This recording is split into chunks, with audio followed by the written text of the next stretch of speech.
May 12, 2026, somewhere in southern Russia, a missile the size of a 10-story building rises from its silo. It accelerates to 23 times the speed of sound. Its warhead yield is 4 times more powerful than anything in America's current arsenal. Its range, 35,000 kilometers, enough to reach any city on Earth from any direction in under 30 minutes. And according to its creator, not a single existing missile defense system on the planet can stop it. Vladimir Putin called it the world's most powerful missile. The West called it Satan II. But here's what nobody is telling you. This test didn't happen by accident. It happened because Putin chose this exact moment, this specific week, to send a message. And to understand why, you need to go back to the beginning. Not to the missile, to the war that made this moment possible. On February 28, 2026, the United States and Israel launched Operation Epic Fury against Iran. Over the next 67 days, the most intensive air campaign since World War II unfolded over Persian skies. American warships fired hundreds of interceptor missiles. Patriot batteries across the Middle East worked around the clock. THAAD systems tracked and engaged Iranian ballistic threats. The U.S. Navy's most advanced destroyers expended interceptors at a rate no Pentagon planner had fully anticipated. On May 5th, Secretary of State Marco Rubio declared, "Operation Epic Fury is over." The military victory was real. Iran's supreme leader was gone, its air defense shattered, its nuclear program set back by years. But here's what Rubio didn't say, what almost no analyst has connected yet. America won the battle, and in doing so, it quietly emptied its ammunition locker. The Patriot PAC-3 interceptors used in those 67 days take 18 months to manufacture. The SM-3 Block 2IA missiles that defended carrier groups in the Persian Gulf. Same timeline. The rare earth minerals needed to build the next generation of interceptors, neodymium, dysprosium, terbium. The United States imports 80% of them from one country, China. And on May 14th, as Trump sat across from Xi Jinping in Beijing, no formal agreements were reached. Xi warned Trump on Taiwan. The meeting ended with handshakes and no commitments. The United States had never been more militarily exposed, and Vladimir Putin was watching every single move.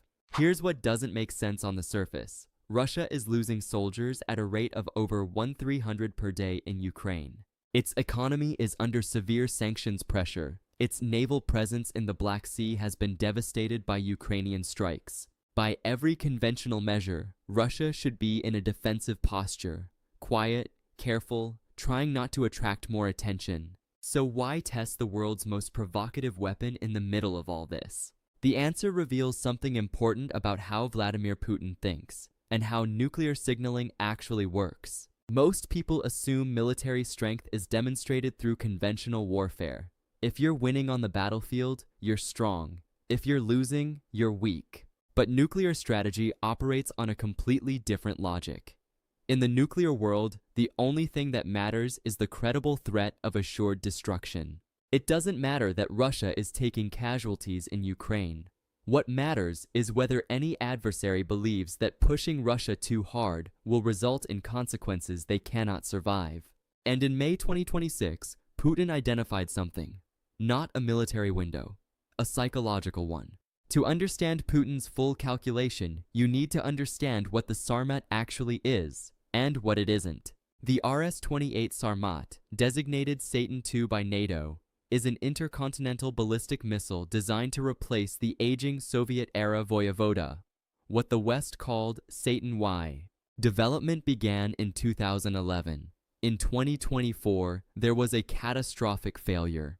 A massive explosion during an attempted launch that embarrassed the Kremlin and cast serious doubt on the entire program. That failure matters, because the May 12th test wasn't just a weapons demonstration, it was a resurrection. Putin had staked his credibility on this missile, and for 2 years it had burned in a crater in Siberia. Now it flew. The technical specifications are genuinely alarming. The Sarmat carries multiple independently targetable warheads, MIRVs, meaning a single missile can strike several cities simultaneously. Its suborbital trajectory allows it to approach from any direction, completely bypassing the radar systems and interceptor batteries that America has positioned across Alaska and Eastern Europe.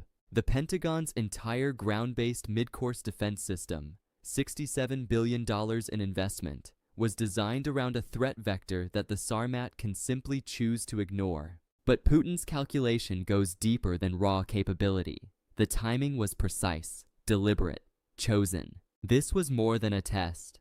It was a message to the world that the old rules of deterrence have just been rewritten. Here is what virtually every news report about this missile test has missed. The Iran war didn't just weaken Iran, it weakened the United States in a way that is invisible from the outside, but absolutely visible from Moscow and Beijing. Military strategists call it the interceptor deficit. When you fire a Patriot PAC-3 to intercept an incoming threat, that interceptor is gone. It takes a factory, rare earth minerals, specialized components, and approximately 18 months to replace it. The 67 days of Operation Epic Fury consumed interceptors at a scale that the U.S. defense industrial base cannot quickly replenish. The implications are staggering. The layered American missile defense architecture, Patriot batteries, THAAD units, SM-3 interceptors, functions on the assumption of adequate stockpiles. Right now, those stockpiles are depleted. And here is where the missing variable becomes critical. To rebuild interceptor stockpiles, the United States needs rare earth elements, neodymium, dysprosium, terbium, and 80% of the world's processed rare earth supply runs through China.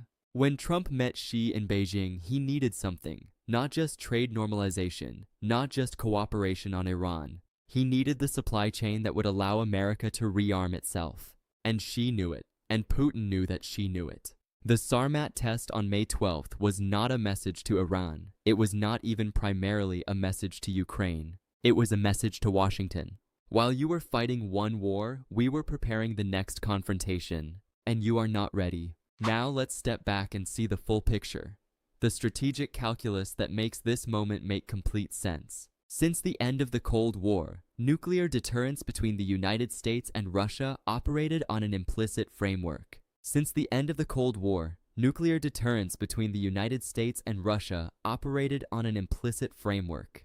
Both sides have enough weapons to destroy the other. Neither side would be irrational enough to trigger an exchange, a balance of terror that kept the peace for 50 years. But that framework rested on two pillars that no longer exist. The first pillar was arms control. New START, the last remaining treaty capping US and Russian strategic warheads, expired in February 2026. There is no replacement. There are no active negotiations. For the first time since 1972, there is no legal architecture governing the world's two largest nuclear arsenals. The second pillar was strategic stability, the assumption that neither side would achieve a decisive first strike advantage. The Sarmat, with its ability to bypass existing missile defenses and deliver multiple warheads simultaneously from any trajectory, shifts that calculation. It doesn't guarantee Russian victory in a nuclear exchange. Nothing does. But it means the current American missile defense architecture cannot provide the protection it was designed to provide. Putin tested the Sarmat NOW because the Iran war created a window of maximum American distraction and minimum American readiness. He tested it now because New START is gone. He tested it now because the Trump-Xi summit ended without agreements. He tested it now because the psychological moment demanded it. This was not a random weapons test. This was a carefully calibrated signal, sent at the exact moment when the United States was least positioned to respond. And that is what makes it genuinely dangerous. Not the missile itself, but the strategic logic behind choosing this moment to reveal it. History has a pattern with moments like this one. In 1957, the Soviet Union launched Sputnik. Americans looked up at the sky and realized that for the first time, they were vulnerable to something they could not see coming. The response was not fear. It was the space race, the missile gap debate, the acceleration of American strategic programs. The response was not fear. It was the space race, the missile gap debate, the acceleration of American strategic programs. The response was not fear. It was the space race, the missile gap debate, the acceleration of American strategic programs. The most likely path sees the United States accelerate its next-generation interceptor programs, push Europe beyond the new NATO 5% commitment. Expensive, slow, and does nothing to address the fundamental absence of arms control. A second path involves diplomacy, a New START successor, possibly a multilateral framework including China for the first time. This would require a level of cooperation that seems almost unimaginable given current tensions. But stranger things have happened. The third path is the most dangerous: miscalculation. One side misreads the other's signals. The third path is the most dangerous: miscalculation. One side misreads the other's signals. What we know for certain is this: the rules that governed nuclear competition for 50 years are gone. The Sarmat test simply made it impossible to ignore. The real question now is not whether America can stop this missile. It's whether the world has any mechanism left to prevent the conditions. What do you think happens next? Arms race, diplomacy, or something none of us are prepared for? Let me know in the comments below.